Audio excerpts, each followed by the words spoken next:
Assalamualaikum warahmatullahi wabarakatuh. Alhamdulillah wa syukurillah, la hawla wa la quwwata illa billah.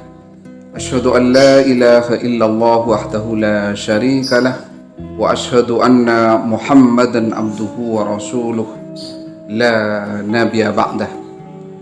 Salatan wa salaman ala rasulillah, amma ba'du. Hadirin pemirsa yang dirahmati oleh Allah Subhanahu wa taala. Pagi ini masih di bulan Syawal. Kemarin saya membahas tentang apa yang harus dikerjakan pada hari-hari atau bulan Syawal, yaitu yang pertama silaturahim dan keutamaan dari silaturahim, apa yang harus dilakukan dalam pelaksanaan silaturahim, dan yang kedua yaitu berpuasa Syawal selama 6 hari. Dari kajian itu tiba-tiba saya mendapatkan pertanyaan dari teman-teman subscriber kita, sahabat-sahabat kita, yang menanyakan tentang ini dari Mbak Sania Ali. Pertanyaannya, Ustadz, saya sulit. Saya jelaskan dulu bahwa saya bukan Ustadz.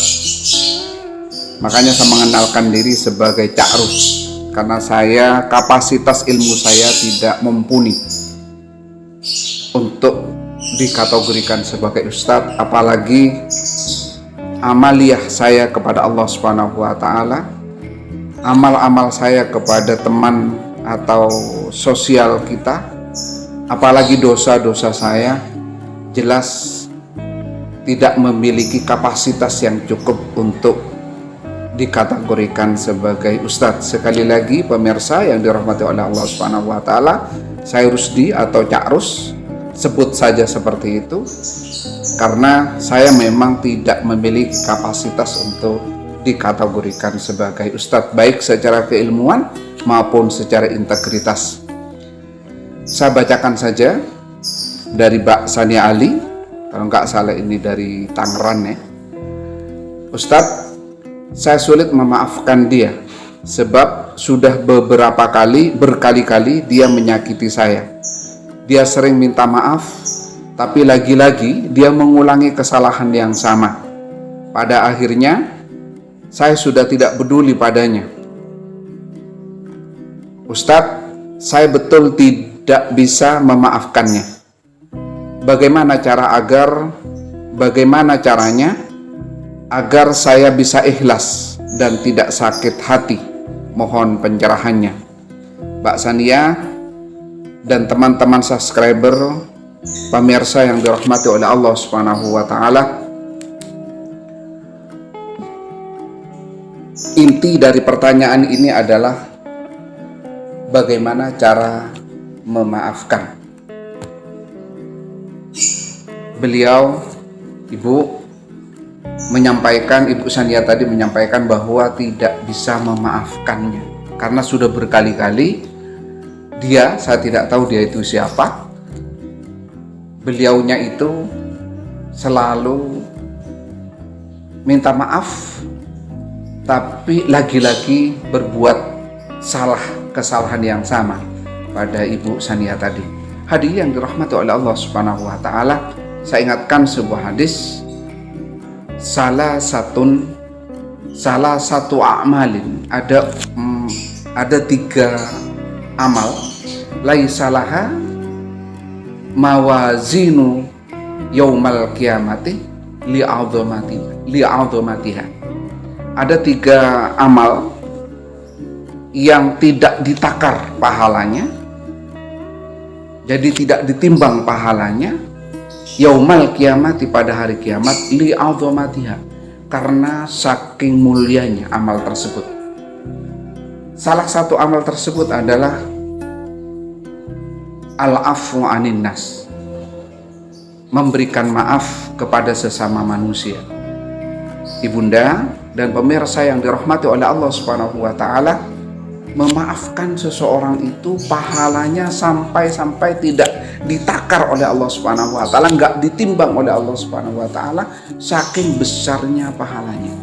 Hadirin yang dirahmati oleh Allah Subhanahu wa taala, manusia itu al-insan mahallul khata' wa nisyan. Manusia itu tempatnya salah dan lupa. Kalau dirinya sebagai manusia pasti pernah lupa. Kalau dirinya sebagai manusia pasti pernah salah. Baik itu salah kepada Allah Subhanahu wa taala maupun salah kepada sesama. Jadi tidak ada satupun manusia di muka bumi ini yang tidak pernah berbuat salah, yang tidak pernah berbuat lupa. Oleh sebab itu Umar bin Khattab pernah menyampaikan, mencari orang yang tidak pernah berbuat salah sama dengan mencari kuda yang bertanduk, tidak akan pernah ada. Lalu sahabat bertanya kepada Umar bin Khattab, Sayyidina Umar, ya Amirul Mukminin, kalau setiap manusia pasti pernah berbuat salah, lalu siapa orang yang baik? Orang yang baik itu adalah orang yang pasti pernah melakukan sebuah kesalahan, yang pasti pernah melakukan sebuah kekeliruan, lalu insaf atas kekeliruan yang ia perbuat, dan tidak sejengkal pun perbuatan salah ia ulangi, lalu bertaubat kepada Allah dengan taubatan nasuha, taubat yang sungguh-sungguh. Nah, hadirin yang dirahmati oleh Allah Subhanahu wa taala, kata-kata klise yang disampaikan oleh masyarakat adalah gampang menyampaikannya tapi sulit melakukannya. Kata maaf itu gampang disampaikan tapi sulit untuk dilaksanakan. Ibunda dan Bapak Ibu yang dirahmati oleh Allah Subhanahu wa taala, pemirsa yang dirahmati oleh Allah Subhanahu wa taala, memang kata maaf itu sesuatu yang mudah dikatakan tapi sulit untuk dilaksanakan. Akan tetapi Al-Fakir, saya mengingatkan kembali bahwa memaafkan orang lain itu pahalanya sampai-sampai tidak ditimbang oleh Allah Subhanahu wa taala, saking utamanya dari perbuatan itu. Memang ketika orang lain berbuat salah kepada kita, sakit. Bahkan digambarkan oleh Al-Qur'an itu, wa jazaa'u sayyi'atin sayyi'atun misluha.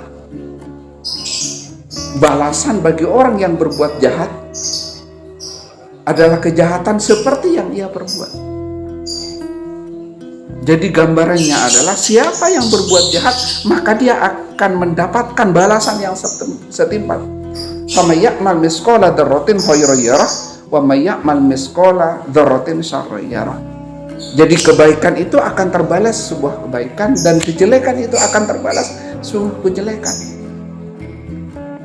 Nah, Bapak Ibu yang dirahmati oleh Allah Subhanahu wa taala, sebenarnya ketika ada orang lain berbuat jelek kepada kita, sebenarnya dia sudah akan mendapatkan ganjarannya dari Allah Subhanahu wa taala.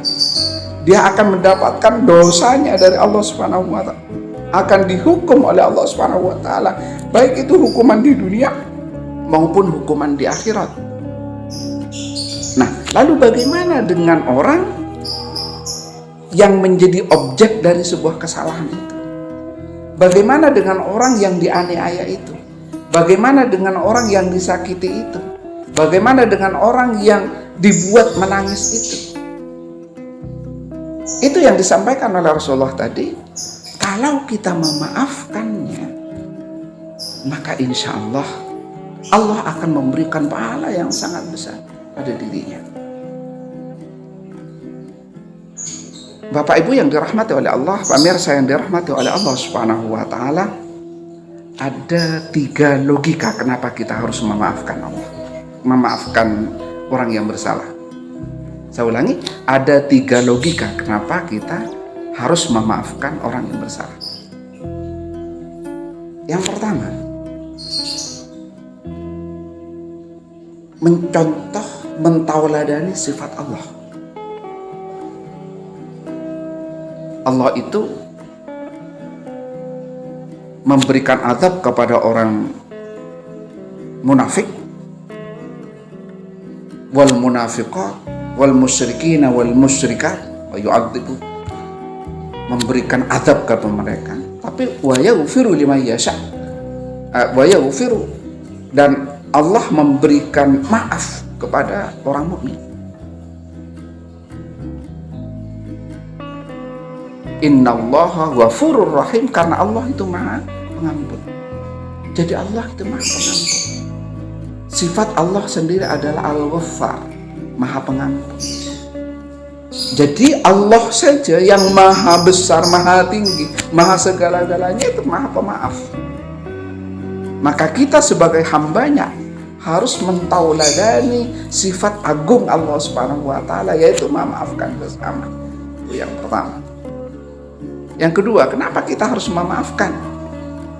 Sebenarnya kalau kita tidak memaafkan dirinya, maka kita rugi. Kenapa kita rugi? Karena dimaafkan atau tidak dimaafkan, kesalahan itu sudah terjadi. Sakit hati itu sudah terjadi. Peristiwa penganiayaan itu sudah terjadi. Kalau kita pun tidak memaafkan, tidak merubah apapun. Tapi kalau kita memaafkannya, maka kita akan diberikan pahala yang besar oleh Allah Subhanahu wa Ta'ala. Yang ketiga, kita juga pernah salah kepada orang lain. Maka sewajarnya kita memberikan maaf kepada orang lain. Seperti kita sampaikan dari awal, tidak ada manusia yang tidak pernah berbuat salah. Kita pasti pernah berbuat salah. Jadi sudah wajar kalau kita memaafkan orang lain, karena kita juga pernah berbuat salah kepada mereka. Yang kedua, apa sih sebenarnya keutamaan orang memaafkan orang lain? Hadirin dirahmati oleh Allah Subhanahu wa Ta'ala, di dalam surat Asy-Syura ayat 40 Allah berfirman, wa jazaa'u sayyi'atin sayyi'atun misluha. Balasan bagi orang yang berbuat jahat, maka kejahatan yang sama itu dari Allah. Faman afa, dan barang siapa yang memaafkan, wa aslaha, dan berbuat baik padanya, fajazauhu 'alallah, maka orang itu akan diberikan pahala dari Allah Subhanahu wa Ta'ala, oleh Allah Subhanahu wa Ta'ala. Jadi keutamaan yang pertama, Allah akan memberikan pahala yang sangat besar kepada orang yang memaafkan. Yang kedua, memaafkan itu bentuk konkret dari sabar. Dan sabar itu termasuk salah satu perbuatan yang tidak ditimbang pahalanya, saking utamanya perbuatan sabar itu.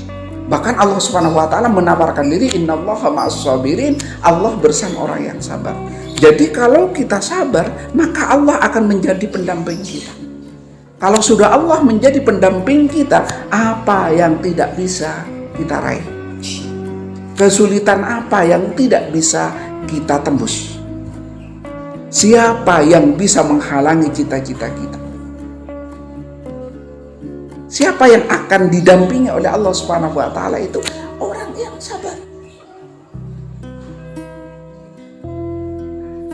Sampai-sampai di dalam Al-Quran Allah berfirman bahwa Allah akan memberikan pahala yang sempurna bagi orang yang sabar. Allah akan memberikan pahala yang sempurna yang tidak ada takarannya bagi orang yang sabar. Hadirin dirahmati oleh Allah Subhanahu wa Ta'ala, yang pertama, kenapa kita harus memberikan maaf? Karena Allah akan memberikan pahala yang besar. Yang kedua, ketika kita memberikan maaf, berarti kita sudah termasuk kategori sabar. Kalau kita masuk kategori sabar, maka Allah akan menjadi pendamping kita. Kalau Allah sudah menjadi pendamping kita, maka tidak ada satupun kesulitan yang tidak bisa kita selesaikan. Tidak ada masalah yang tidak bisa kita selesaikan. Tidak ada tujuan yang sulit bagi Allah Subhanahu wa Ta'ala. Tidak ada cita-cita yang sulit bagi Allah Subhanahu wa Ta'ala. Innallaha ala kulli syai'in qadir. Allah Maha kuasa atas setiap sesuatu. Idza arada syai'an ayyakula lahu kun fayakun. Kalau Allah sudah menghendaki, pasti terjadi. Siapa orang yang akan diseperti ini kan oleh Allah Subhanahu wa taala? Yaitu orang yang sabar. Jadi kalau kita sudah memaafkan orang, berarti kita sudah termasuk kategori as-sabirun, adalah orang yang sabar. Yang ketiga, hikmah dari memaafkan adalah memaafkan adalah obat bagi diri kita. Saya ulangi, memaafkan itu adalah obat bagi diri kita. Jadi kalau kita bisa memaafkan orang lain, maka hati kita akan senang. Karena lambat laun ketika kita sudah memaafkan, rasa sakit akan tergerus. Dan itu akan menyehatkan kita. Oleh karena itu Rasulullah SAW bersabda, di dalam diri manusia itu ada segumpal daging. Idza soluhat soluha sa'iru amalihi wa idza fasadat fasada sa'iru amalihi. Dalam hadis yang lain, idza soluha soluha fasada kullu. Yang ini potong lain nanti. Yang ketiga, hikmah dari memaafkan adalah memaafkan itu adalah sebagai obat. Kalau kita sudah memaafkan orang lain, maka otomatis hati kita akan merasa senang. Rasa sakit itu lambat laun akan menghilang. Makanya Rasulullah bersabda, di dalam diri manusia ada segumpal daging. Idza soluha sa'iru amalihi wa idza fasadat fasada sa'iru amalihi. Dalam hadis yang lain, idza soluha jasadu kulluh wa idza fasadat fasada jasadu kulluh. Dalam diri manusia ada segumpal daging. Apabila daging itu baik, maka baiklah seluruh perbuatan kita atau seluruh jasad kita. Wa idza fasada, apabila segumpal daging itu jelek, maka jeleklah seluruh perbuatan kita atau seluruh jasad kita. Apa itu ya Rasul? Rasulullah menjawab, itu adalah hati, qalbu.